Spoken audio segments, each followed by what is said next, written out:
I just want to pick up on this set of ideas to do with, whether life is worth living or not. A Luddite romantic made a few videos in response to Emendum, and yeah, there's a bunch of other people who've chimed in on that.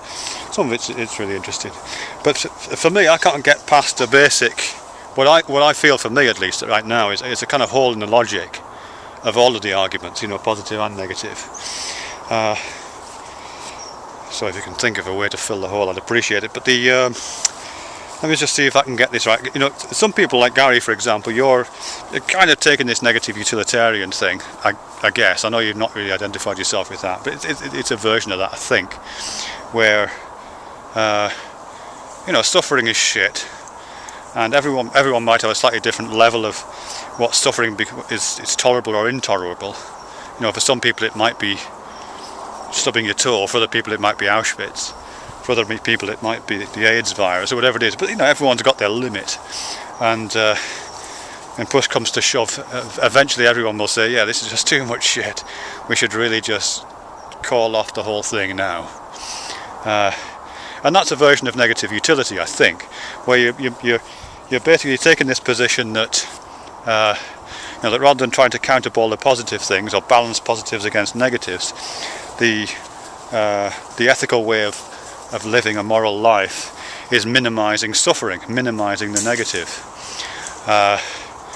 and the ultimate position of that, which is the one that you're taking, Gary, and that, what's it called, this TV series sent me this paper by this guy called Smart, who talked about this, and he says that the ultimate logic that leads to is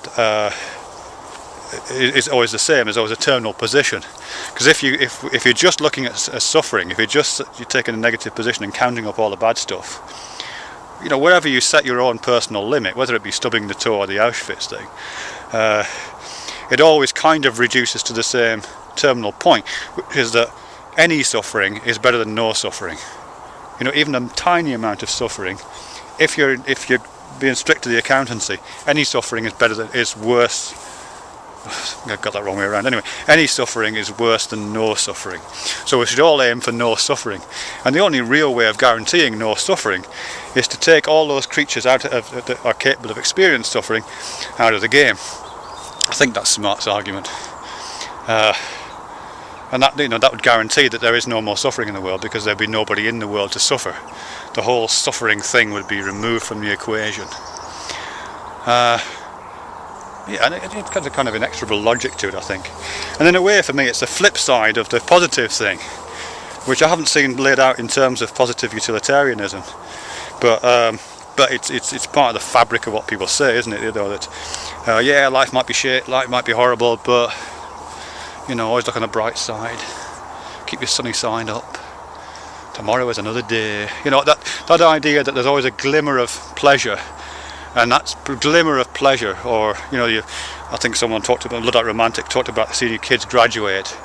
Well, it might be that for some people, or it might be sex, or it might be some kind of, I don't know, hobby, whatever it is. This idea that a little bit of pleasure in the world is enough to justify everything else, and that for me is just the flip side. It's just a negative, an inversion of the other one I talked about. That the argument there leads to an inexorable point where any small amount of pleasure is better than no pleasure. Therefore, in order to maximize the amount of pleasure in the world, and the ethical thing is to preserve the life of any sentient creature that is capable of feeling a pleasure, no matter how small an amount that is. So you would prolong life and keep people alive way past their ability to tolerate the pain or to respond consciously and adequately or whatever, because the idea is that any pleasure, even if it's only potential or possible or theoretical, is better than none. It's the same logic, as I say, it's just reversed. God, that took a long time to say. Anyway, yeah, the whole I see in this, and that might be just completely spurious, is to do with what we're using to think about that logic. Because when I think about that, I'm using my brain to the extent that I've got one. I'm using my brain to think about that, and it's coming up with those conclusions, and it's conclusions which are in favour of one or other of those propositions, to do with pleasure or to do with pain. But this brain that's doing the calculation is, I think, ultimately made of pleasures and pains. We evolved from organisms which hardly, well, they didn't have central nervous systems at all. They were just capable of responding, quote unquote, intelligently to their environment by initially just being able to differentiate the possibility of being repelled from being attracted, just feeling attracted and repelled, not feeling in the way we talk about it, but experiencing somehow attraction and repulsion. And then when central nervous systems kick in, those attractions and repulsions are codified as pleasures and pains, like a little positive and negative built into the system. For me, it's almost like though, and of course we've done lots of stuff with that, those little positives and negatives that's going on, sure, for me they're kind of like the zeros and ones in a complicated machine code driving some operating system that, in its own turn has a virtual machine running on top of it, which we might think of as mind, and that in turn has a number of virtual machines running on top of that, programs running on top of that, like memory, or like cultures of various sorts, or like language, or all those kind of mental events and mental components that we seem to be able to instantiate, and consciousness seems to be running on top of that. So all this great edifice of thought and language and experience and memory and desires and expressions and science is all built out of, for me at least, I think, not built out of, but at its heart it has this little machine code, this equivalent of the zeros and ones, which is the stuff of attraction and repulsion, of pleasure and pain, of ouch and ah.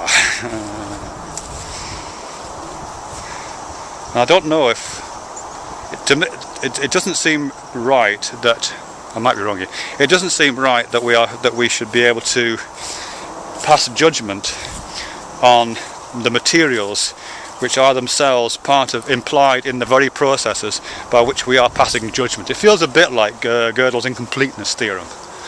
You know what I mean? You can't prove certain propositions in mathematics, Gödel says, using only there are certain true statements in mathematics you can't prove within that system of mathematics, he says. And I think the same is kind of true going on here. There's certain statements about pleasure and about pain, or about suffering and flourishing, which might be true, but I don't think we're ever capable of proving them, because we can't step outside of the kind of mathematics and computation and machine code, virtual machine logic of our own cognitive processes. I don't think we can do that.